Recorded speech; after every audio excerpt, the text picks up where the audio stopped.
Buenas noches y bienvenidos. Mi nombre es Juan Luis Fontes. Un gusto estar con ustedes en este domingo a las 8:45. Bienvenida Dina Fernández. Hola, ¿qué tal están? Bienvenida Pablo Hurtado. Hola, buenas noches. Bienvenido también Pedro Trujillo. A un día de San Fermín. El viernes era un día antes. Nos lo viene recordando días. Celebremos. Está bien. Paola, pasemos a un tema un poco más guatemalteco y presentarnos. Aquí nos corren los toros, pero los toros de la actualidad todo el día. Vamos a hablar un poco de torear. No, miren, yo preparé para que discutiéramos, al margen de los disturbios de esta semana, del conflicto que hay entre los estudiantes de magisterio y el Ministerio de Educación, quisiera que nos abstrayéramos un poco de esta inmediatez y que pudiéramos ver, a partir de un estudio muy interesante que encontré en Flaxo, del perfil del estudiante de las normales, las escuelas... El aspirante a ser maestro. El aspirante a ser maestro, pero las normales públicas del país. Porque en este estudio hablan de normales privadas y de normales públicas, y lo que se hizo fue perfilar a ese estudiante. Es una publicación del 2009 que se llama A pesar de todo, optimistas, y yo lo que hice fue buscar datos estadísticos, a pesar de que tiene mucha información cualitativa, que nos puedan dar una idea de quiénes son estos estudiantes. Antes de que pasemos a la primera diapositiva, según este estudio, con datos de un poco más atrás, hay alrededor de 1.800 establecimientos de diversificado en el país, y solo el 27% son normales. De estos es un total de 508 y el 69% son establecimientos privados. Tan solo el 19% son públicos y el resto se dividen entre cooperativas y establecimientos a cargo de corporaciones municipales. Interesante que la mayor concentración de normales públicas se da en los departamentos con altos índices de pobreza, como Baja Verapaz o Quiché.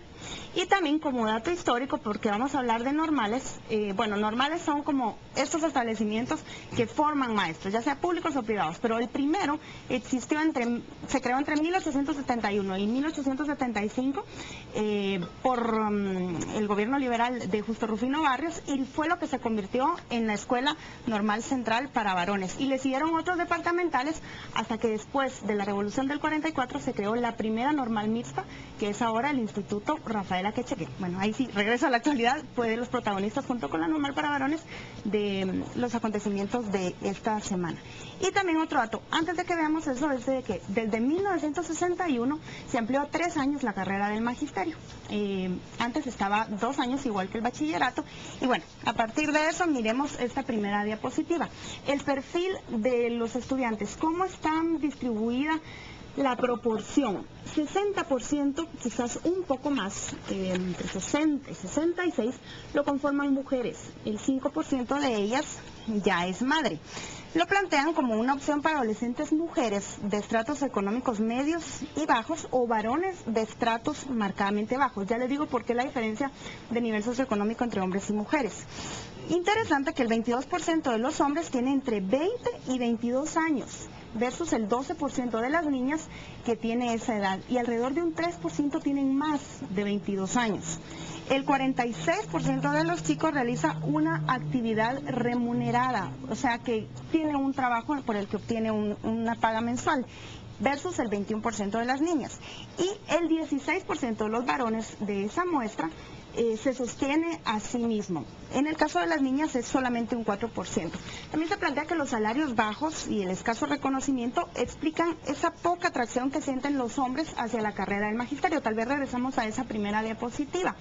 Lo que no se ha estudiado es por qué los hombres abandonan tan prontamente la carrera, porque ingresa un gran número y terminan muy pocos. Las clases ya en el último año de magisterio están conformadas principalmente por mujeres, pero plantea que puede intuirse que está relacionado con las expectativas salariales.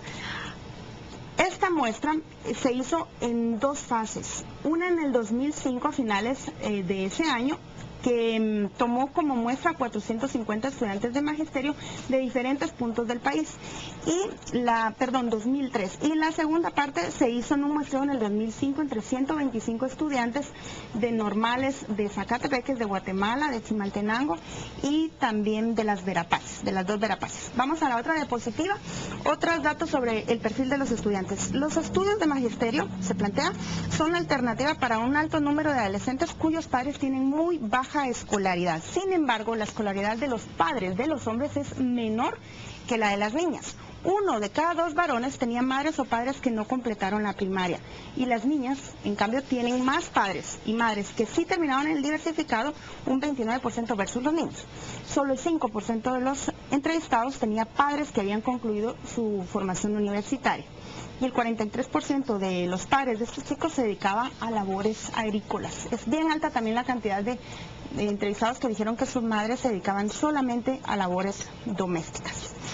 Pasemos a la otra diapositiva. Solo 1 de cada 4 estudiantes tuvo que movilizarse de su departamento donde nació para poder seguir sus estudios.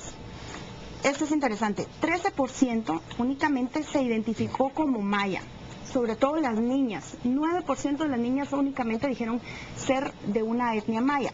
El 21% de los chicos dijo lo mismo. Y el 40%, casi la mitad, se identificó como ladino, aunque la mayoría hubiera provenido de municipios con alta población indígena.